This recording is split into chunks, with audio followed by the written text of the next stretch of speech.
This is Andrea Askowitz of Writing Class Radio. Our submission period is now open.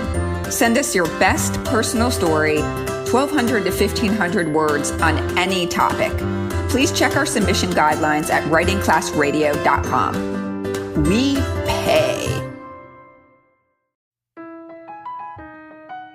I'm Andrea Askowitz, and this is Writing Class Radio. You'll hear true personal stories and learn a little bit about how to write your own stories. And I'm Allison Langer. Together, we produce this podcast, which is equal parts heart and art. By heart, we mean the truth in a story. And by art, we mean the craft of writing.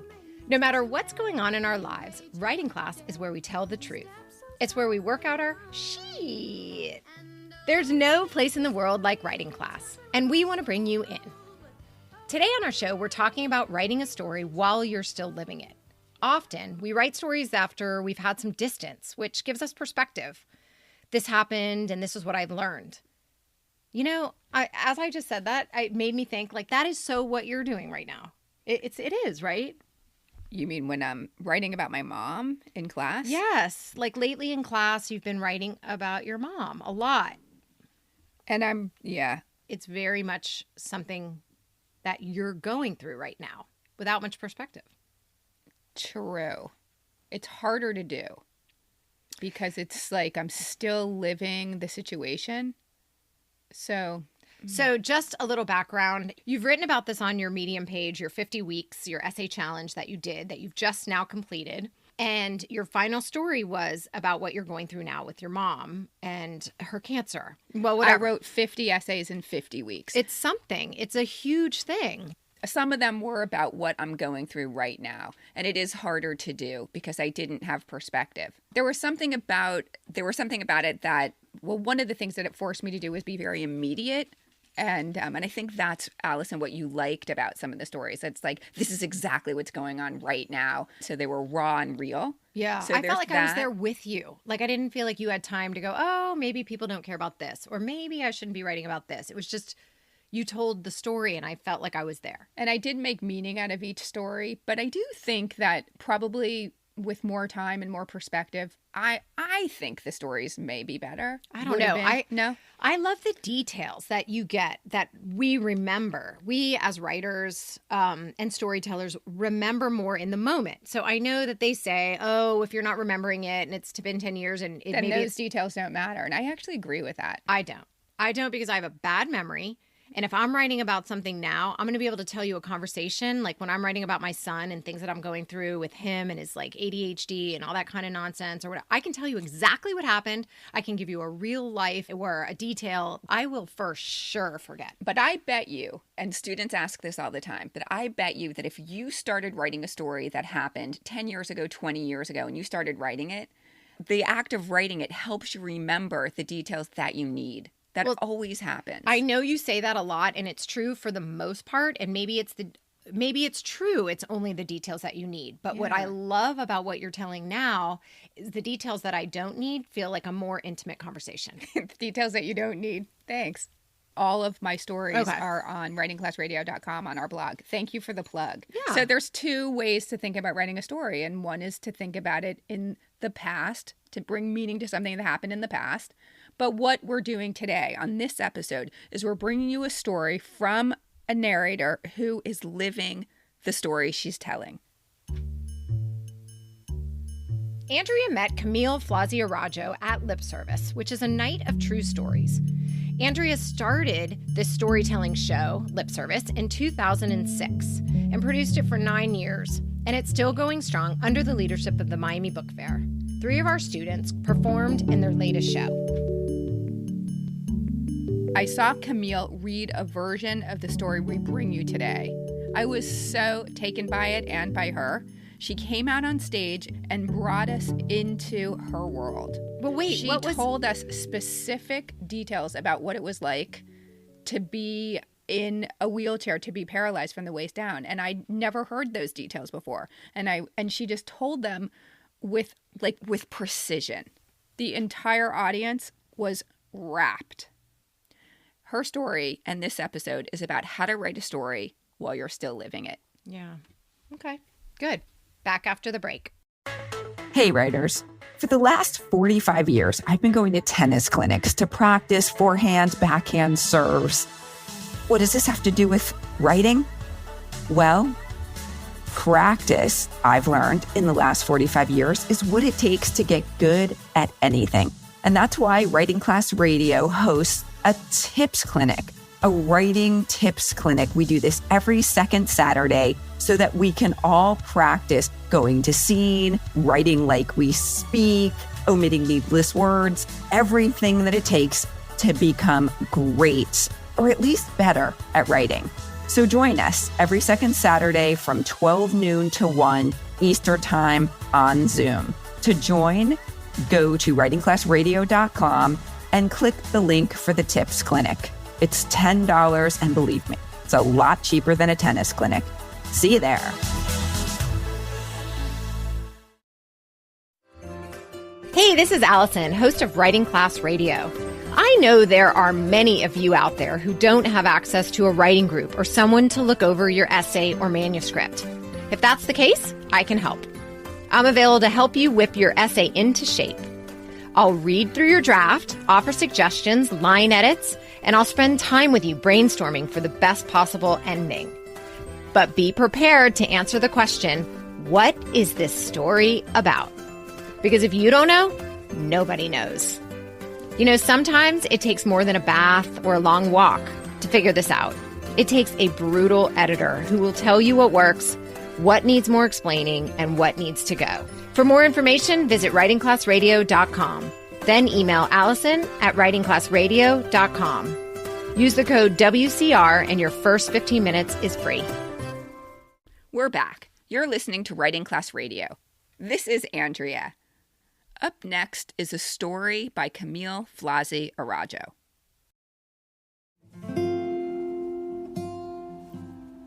Why am I here? The first time I see Dr. H, it's been 7 years since my car accident. On the table between us is a 4-inch file containing the story of my 37 years of life. A story I've told to 6 therapists before him. How I lost my dad at age 7, that I've been married and divorced 3 times, with men I never really loved. Gap fillers for the times I couldn't find reasons to love myself. The history of my 11 years working as a police officer.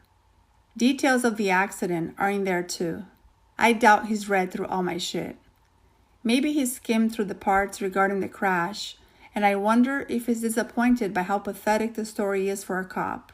No gunshot wound, no car chase. While patrolling during my graveyard shift, the rear tire of my police car hit a curb. I lost control and hit a tree, instantly paralyzed from the waist down. Between us is a large octagonal coffee table with my clinical history from the point of view of others. In my wheelchair facing Dr. H and the carved wooden cuckoo clock that hangs above him, I sit arms and legs crossed, ready to be sent home with a prescription for an antidepressant I'll never take. I'm not depressed. I'm exhausted. In the weeks leading up to this appointment, I've been having episodes. Angry conversations with God for not letting me die. I'm not suicidal, but I don't understand why I'm still here. I'm sure Dr. H's questions are predictable, and I have all my canned answers ready. But he asks, "Why did you become a cop?"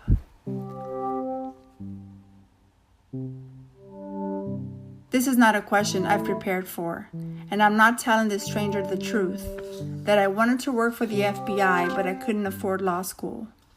I was afraid the school loans would suffocate me beyond the pleasure of wearing a federal blue jacket with a yellow logo on it. So I settled as a county cop. I say instead, I was a dispatcher for 6 years. It seemed like the logical thing to do. He ignores that I haven't actually answered his question, and then says, "I'm interested in your experience as a female in the force." Snitch, self-absorbed, new meat, visceral, man-eater are a few of the words that come to me as various incidents flash in my mind. But I answer, I play the game. He asks, What's the difference between a dispatcher and a 911 operator? Who cares? But I dutifully explained it to him. His questions make me feel uneasy, completely out of control. This goes on for 2 hours. Questions, deflections. I'm annoyed and guarded, but Dr. H is not only persistent, he's tender. He says, after losing my entire platoon in Vietnam, I spent a year at Walter Reed in a full body cast. I still don't have full motion in my right shoulder. The soldier in the bed next to me cracked jokes all the time. I couldn't see him until I was able to sit up. He had stumps for arms and legs. I'm picturing the scene, the man with stumps, Dr. H in a body cast, more paralyzed than me. When he asks, what was the worst part in the hospital? Not dying. I blurt out my answer and regret it immediately. He pinches the thick file and says, it's been a long road. He has read through it all. He says, tell me about your hospital stay. Start from the beginning. I decide to be straightforward, not entirely because I want to, but because the cuckoo clock reminds me I will soon need to pee, in my bed with a catheter. Even after being on a chair for 7 years, I hadn't mastered the art of dressing and undressing to stick the catheter up my urethra in a public bathroom. I was in the hospital for 6 months, I start. I broke a total of 23 bones, including 19 ribs, and perforated my left lung. When my right lung gave out as well, they induced me into a 6-week coma. I almost died 5 different times, but they kept bringing me back. When I moved to inpatient rehab, I was in a 10 by 10 quarter of a room, divided by dingy blue curtains that separated me from 3 other roommates.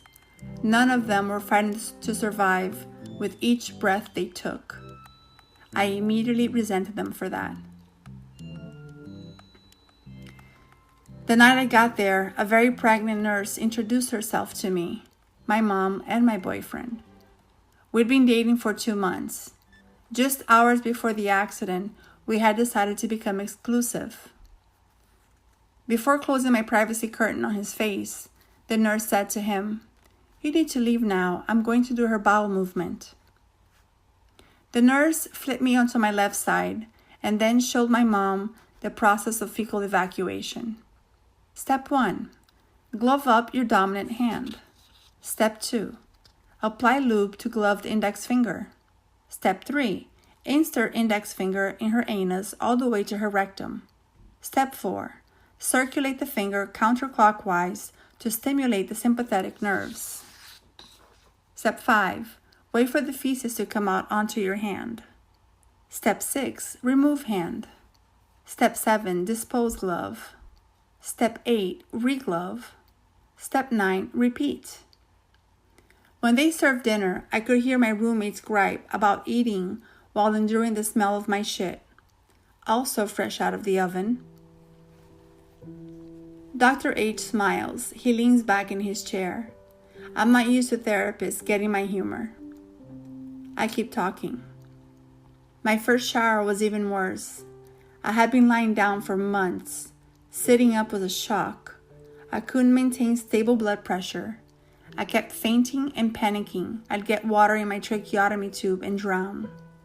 But the worst part was seeing myself in the bathroom mirror. My ribs bulged out of my thorax. I had large bandages on my back covering the holes left by chest tubes. The wide silicone trach looked like a PVC pipe. My cheeks were sunken in and I had large black circles under my eyes. The large amount of steroids used to save my lungs made me gain and lose 60 pounds. I used to run on the beach. My legs were my best feature. Now they were atrophied and doll-like. They also had thick red stretch marks that ran from my hips all the way to my feet. The image I saw looked nothing like the old me. Young, healthy, athletic, strong. I felt just as dead as the lower half of my body. Not one bit moved by my shattered vanity, Dr. H asks, "Are you still with the boyfriend?" "He married my ex-best friend." "Did they tell you they got together?" "She did, during one of the times my tracheal walls were collapsing on themselves. He was marriage material, but nothing I lost sleep over." He exhales loudly. I dig both my thumbnails into my index fingers, expecting him to do what the others before him have done, what I have done for 37 years, to avoid dealing with all my crap. Look the other way. Then the question comes, why are you really here, Camile? I'm not good at life in general, and I've only gotten worse since the accident. Dr. H leans in. You're not answering my question. By now, I don't want him to dismiss me. I want to give him the answer he's looking for. It's also the answer I'm looking for. I think I'm still mad about my accident? Is that all you're mad about? I answer no. He smiles again, and it only took you 2 hours and 15 minutes to admit that. He had been watching the time after all. I saw Dr. H for 3 years. He slowly, impatiently chiseled through my cynicism and fear. I recognized in his persistence something of myself. Though I had been angry about the accident, I was more angry about what the accident had exposed, the ways in which, while able-bodied, I had settled, from my Plan B career to the marriages out of convenience. Now that my body is broken, I refuse to accept that this is the end of my story.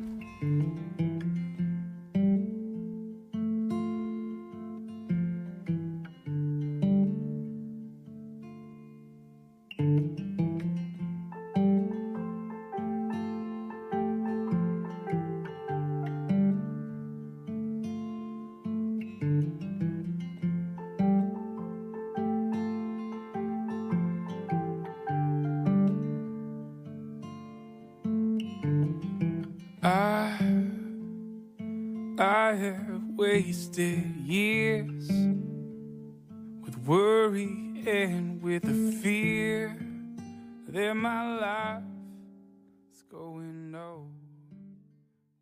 Wow. There's so many points in this story where I just felt like punched in the gut. This woman took us in and she said, don't feel sorry for me. That I never got that at all. But she's saying, this is what my life looks like, and this is how I'm dealing with it. The way she used Hot Topic cold prose. It's a, what is it? Is it a device? I don't want to call it a device, but it's just a way of telling a story where in a really emotional moment, the storyteller, instead of using florid language, just uses very simple kind of reporting like language. And the most devastating moment for me in this story is the fecal evacuation. It's a hot topic. Yeah. It's so intimate. It's so scary. Yeah, the way she used the steps. Right. Step 1. Right. Step 2. So well done. Excellent. I also want to talk about how we pushed her in the editing to be more vulnerable. I asked her, like, okay, at the very beginning of the story, like, what are you afraid of? Like, why did you become a cop instead of becoming an FBI agent? It was in the story already, and I wanted her to tell us the real emotional reason. And she did. She brought that in. She brought in her fear of all the debt. Like, she didn't have the courage to go for what she wanted. And she told this on the stage, you mean, or no, you worked with her afterwards? Was it. Yeah. This is it. This came out in the version that we just heard, and I wanted to know more about whether or not she was heartbroken by the boyfriend running off with the best friend, and I loved what she added, which was like, I didn't lose sleep over it. He was marriage material, but I didn't lose sleep over it. So I was getting her. I wanted her to show us. In what ways did she live half-assed? Yeah, absolutely. And those were the ways. It's interesting because when the story came in, like you said, oh my God, I met this great woman and her story was so great. And when she sent us the piece, when I read it, I thought, oh, wow, I loved it too. Mm-hmm. And I also remember thinking something is missing here. Something is not being said that I want to know more of. And so when we started working together on all this and you started saying, I want to know more about what you left out of your life, like what you weren't doing well, what you were scared to do. And let's really talk about that, because although the situation is shit, it sucks. A story needs more than just a situation, right? But the thing about what we're talking about today is that because she is still in it, it was hard for her to look back and give us perspective. She can't show us that she's gone on to now do all these great things, because she hasn't really moved forward from this yet. And she's working her way forward. And that's what I thought she did really well in this story with this ending, is she's ending it with a promise. What she learned is that she lived while able-bodied half-assed. And what she's not going to do anymore is live that way. I refuse to let this be the end of my story. That's it. I'm dealing with a lot of shit, but you know what? I'm going to be moving forward in a great way. Yeah, and I believe her because she's so self-reflective, because she's been in therapy 3 years, because she resisted and she slowly came undone. And she shows us that through the writing. It's not just a story about like this bad thing happened and now I'm better, but this is a story about this bad thing happened and what I realized through this bad thing is what a failure I was before this bad thing happened. Right, which made us all relate, because who in their life doesn't have like 100 regrets about what you wish you had done? That part of the story was so relatable to me. This story has a twist. Yeah. I found out through looking at myself that I used to live totally half-assed before this bad thing happened to me. And I'm not going to do that anymore. Yeah. Oh my God. Can we just talk? Well, done. Before we finish, I just wanted to say, like, that bathroom mirror scene when she looks at herself was such an effective way to show us what she looks like in a story. And we got it. Oh my God. The ribs and the chest tubes and the scars, and it's hard to describe yourself in a piece. As a writing question, it is very hard. How do you tell the reader, the listener, what you look like? And Camile had this perfect moment where she was looking in the mirror, and then she described her sunken eyes, her doll-like legs, her legs that she lost 60 pounds because of the steroids, and so now she has all these stretch marks. It was so, yeah. Look in a mirror and describe yourself is a really good technique. That was excellent. Thank you, Camile, for this amazing story. Camile Flazzi Arajo is a Brazilian-born Miamian mom who started writing in her Snoopy journal at age 6. You can find more of Camile's stuff on her Facebook page, which is facebook.com/Camile Flazzi Arajo. Yeah, that's hard. Yeah. Do it. CamileFlazziAraUjo. We'll put a link to her Facebook page, so check her out. She's amazing. Before we go, we have a public service announcement for all our writers who have submitted to be on the air. We've gotten so many submissions, which is awesome. But there's one main problem we've seen over and over. There's no change in the narrator, and there's nothing learned. So this is what we want you to do. Ask yourself, why am I writing this story? What did I learn? How did I change? Or what's my promise?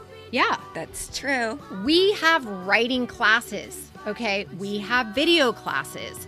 We offer lots of stuff that can help you.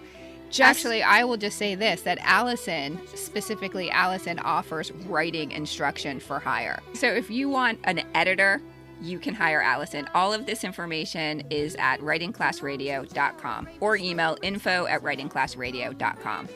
Awesome. Thank you. Thank you for the plug. Thank you for listening, and thank you, Camile, for sharing your story. Writing Class Radio is produced by Virginia Laura, Andrea Askowitz, and me, Allison Langer.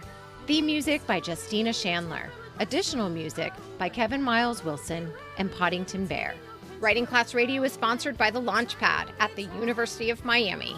There's more Writing Class on our website, writingclassradio.com. If you love this show and enjoy all the extras on our website, hit the Support Us button. And check out the writing classes and publishing insights we are giving our Patreon supporters.